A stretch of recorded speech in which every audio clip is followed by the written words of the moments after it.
Hey guys, what's going on? It's Joe with Lone Wolf Paintball, and today is part of the Classic Gear series. I got two throwback guns for you.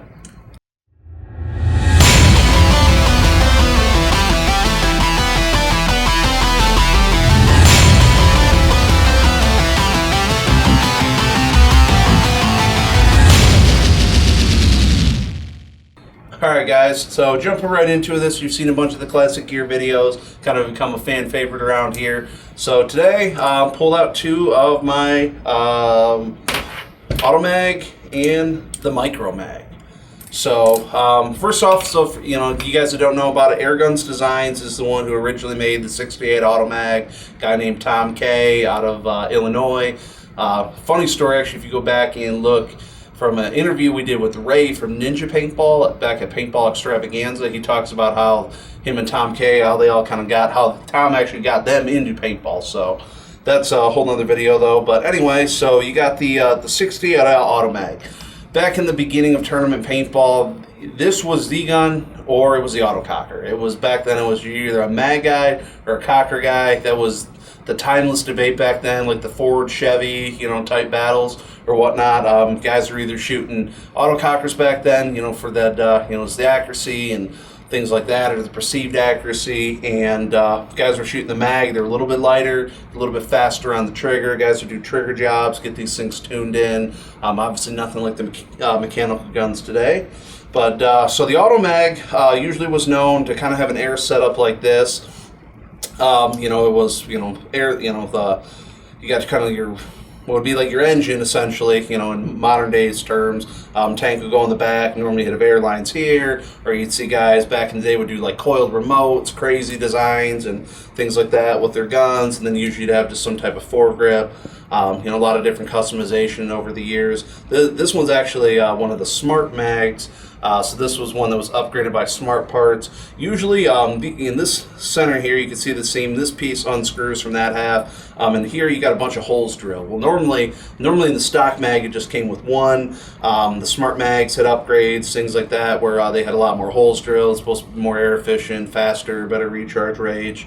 Shock Tech, Hurricane, things like that. Over the years. So, but yeah, this was one of the special Smart Parts editions. Got the tournament lock on the back. That was one of the big things when you played with a mag back in the day. You had to have one of these on here if you're playing a tournament. To adjust the velocity, you'd crank that 1/8" Allen wrench. Well, you put this lock on because it's got threads around there, so you can't adjust velocity. That was these things, and beaver tails for cockers were the two things you really had to have back then. But you had your 68 Auto Mag. Airguns Designs ended up coming out with the Mini Mag.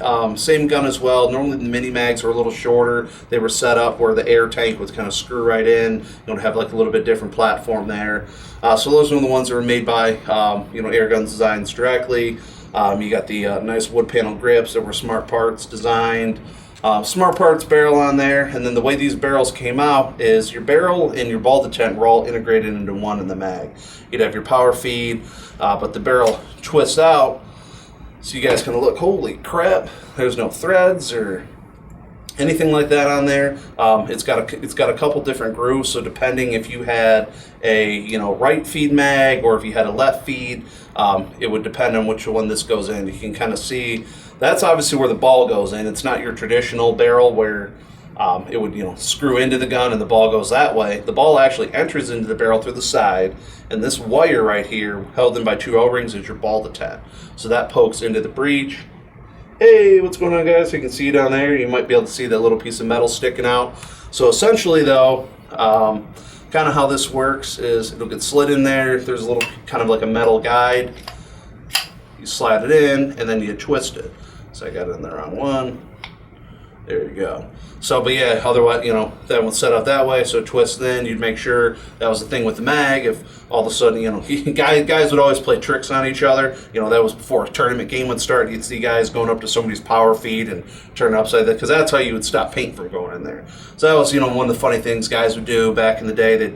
They'd turn your power feed or they'd turn your barrel the other way, so you get that first shot and go, oh, what the heck, I can't shoot paint. You'd start cranking your power feed, letting the paint go back in, and realize someone tinkered with your barrel. Same thing with cockers. Guys would pull the bolt pin out, your old school bolts that had the big hole in the bottom. If it wasn't facing the bottom, your cocker wouldn't shoot.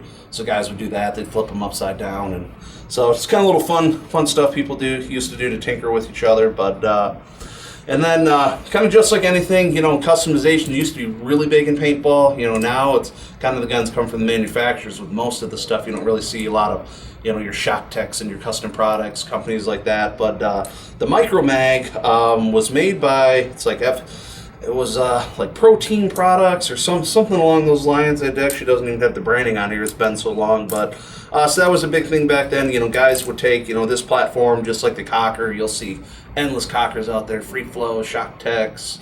I can't even Evolutions, all those other types of guns. Same thing with the mags. Got a lot of guys did their own different versions. So this one set up. It's got the vertical airline. But it's the Micro Mag, and they actually made a Micro Cocker back in the day as well. Again, they were the two most popular guns. This one's pretty cool. It's got a little different design. I kind of like the way that trigger really feels on there.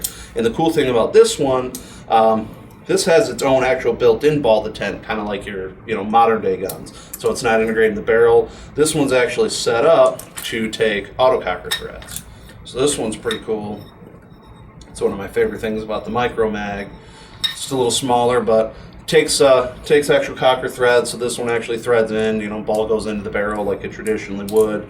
You got your ball detent on the side. So, but both of these guns are, easily 20 years old, 20 plus. Both still shoot great. The mags, they were simple. Kind of like, this is essentially like your modern day spool valve. This would be the closest thing. That's kind of even like the technology. I feel like when the original ETHA was made and things like that, I think they kind of took some inspiration from these mags. Obviously made them better, smaller, lighter, more air efficient. But for their time, they were state of the art. Like I said, back in the tournament scene, it was you either had a mag or you had a cocker. That was what you shot. Nowadays, there's a bunch of different guns out there, but a little bit more simpler times. So, So why don't you see too much of this style anymore? Like autocockers are still around. They're still making new ones. The mag, it's just, like I said, now, because especially it's just something about the cockers, you could customize them more, just the different look and just the sound signature and all that. And just, they kind of had a bigger following. The mags now, Airguns Designs is still around. They're still putting out parts for them. There is definitely a cult following for the mags. But yeah, I just, they're heavy. They're, kind of bulky and just, I guess, people just didn't have quite the connection with them like they did the cockers. So, but yeah, other than that, like I said, these are two guns that were in my collection. Want to pull these out for you guys. I don't think we've ever shown any mags as far as the classic series, so definitely have to. If you like this video, put it in the comments below. If you got any cool gear, as always, we're welcome to have you guys come in and do a little show off yourself. So thanks for watching, guys. Make sure you subscribe to the channel. Go to LoneWolfPaintball.com, check out our online store. Head over to thejerkyden.com and get some of the best beef jerky out there. See you guys.